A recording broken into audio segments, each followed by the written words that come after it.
Hello dear students, हा जो एक व्हिडिओ आहे, हा व्हिडिओ तुम्हाला प्लेसमेंट रिगार्डिंग आहे.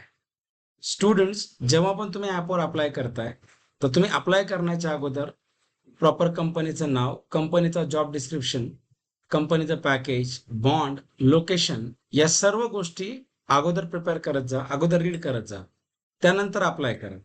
समजा याच्यानंतर जर तुम्ही एकदा जर समजा अप्लाय जर केलं आणि अप्लाय केल्याच्या नंतर तुमचा डेटा जर समजा ॲपमध्ये आलेला आहे आणि नंतर जर तुम्ही जर त्या कंपनीला म्हणताय की मी इंटरेस्टेड नाही आहे, मी जाणार नाही आहे, किंवा मी लोकेशन बघितलं नाही आहे, किंवा मी जेडी वाचला नाही, चुकून अप्लाय झालंय, हे कुठलेही कारण ऍक्सेप्ट केले जाणार नाही. जर तुम्ही अप्लाय जर केलं असेल आणि अप्लाय केल्याच्या नंतर जर तुम्ही त्या कंपनीला रिफ्यूज करत असाल, क्लिअर, तर मी परमनंटली तुम्हाला प्लेसमेंटमधनं डिबार्ड करणार. इव्हन तुमच्या ॲपचे लॉग इन बंद करणार, प्लेसमेंटच्या ग्रुपमधनं बाहेर काढणार, बॅचच्या ग्रुपमधनं बाहेर काढणार आणि ट्रेनिंगला पण येऊ देणार नाही.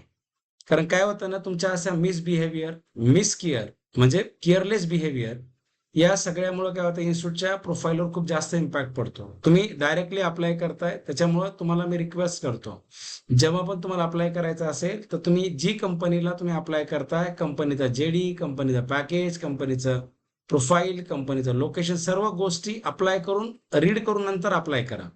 समजा तुम्हाला एखाद्या कंपनीचा जेडी प्रिपेअर करत असताना किंवा रीड करत असताना जेडी समजत नाहीये, टर्म्स कंडिशन समजत नाहीये, किंवा तुम्ही कन्फ्यूज आहात की याला अप्लाय करायला पाहिजे की नाही करायला पाहिजे, तर तुम्ही HR टीम सोबत या, अक्षय सरांसोबत किंवा वैशाली मॅडम सोबत किंवा स्वाती मॅडम सोबत तुम्ही डिस्कस करा आणि त्यानंतर ठरवा अप्लाय करायचं किंवा नाही करायचं. मात्र एकदा जर तुम्ही अप्लाय जर केलं, तर अप्लाय केल्याच्या नंतर जर तुम्ही म्हणलात की आपल्याकडनं चुकून अप्लाय झालंय, मी त्यानंतर मी वाचलंच नाही, तर हे कुठलेही कारण मी ऍक्सेप्ट करणार नाही आणि त्याच्यानंतर मी सरळ तुम्हाला प्लेसमेंटमधनं परमनंट डिबार्ड करणार. बघा, म्हणजे आम्हाला तुम्हाला प्लेसमेंटमधनं बाहेर काढायचं नाहीये. मात्र काय होतं की ज्यावेळेस तुम्ही अप्लाय करताना, तर आम्हाला हे वाटतं की तुम्ही रीड केलंय सगळं, तुम्हाला ऍक्सेप्ट आहे, म्हणून आम्ही तुमचा डेटा कंपनीला प्रोसीड करतो आणि कंपनी ज्यावेळेस तुम्हाला कॉल बॅक करते, तुमचा इंटरव्ह्यू शेड्यूल करते, तर आयत्या टायमाला तुम्ही जात नाही किंवा तुम्ही आयत्या टायमाला म्हणता मी नॉट इंटरेस्टेड, ही अशी कारणं चालणार नाही. Is a clear?